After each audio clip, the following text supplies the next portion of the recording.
Ang bongga ng BINI, kinabog talaga nila ang mga sikat na reyna ng OPM at P-pop artist sa bansa dahil sila nga ang pinarangalan ng Billboard PH bilang 2025 Woman of the Year.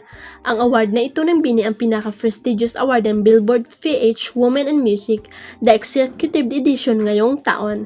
Last year ay si Sarah Geronimo ang nakatanggap ng kaparehong pagkilala at doon nga nagkita ang Popstar Royalty at Nation Girl Group.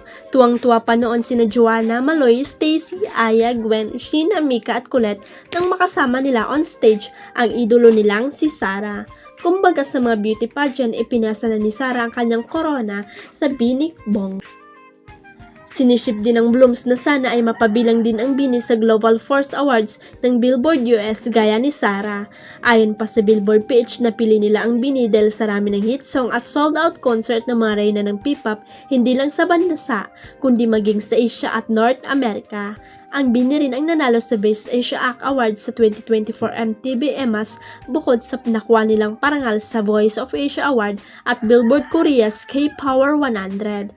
Ang Women in Music, the Executive Edition ang pangalawang edisyon ng Billboard Philippines Women in Music Award nango sa Billboard US-based Women in Music na nagbigay parangal kina Taylor Swift, Olivia Rodrigo, Sia, Madonna, Ariana Grande at iba pang kababaihan na malaki ang kontribusyon sa music industry.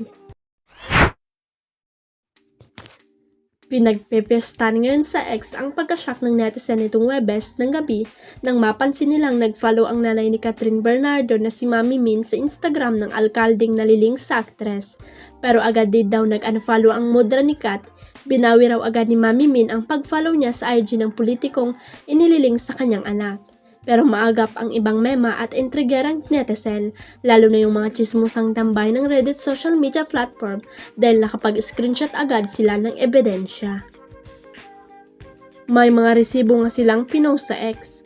Sa pag-check ng Abante sa IG, hindi na nakafollow si Tita Min sa social media ni Mayor, kaya mahirap paniwalaan ang akusasyon sa nanay ng Asia Superstar, pero nakafollow pa rin naman ang Mayor sa IG ng mag-inang Bernardo. Ang nakakaloka, maraming mahadirang netizen na nag-uudyok sa nanay ni Kat na nag-sokmed detox muna. Pinagbibintangan kasi siya ng ilang pan na palaging nambubuking. Tulad ng pag-like nito ng mga hate tweets pati yung di umano'y pag-follow daw nito sa fan account ni Daniel Padilla at ang latest nga na pag-follow sa IG ng mayor na rumored boyfriend ni Catherine.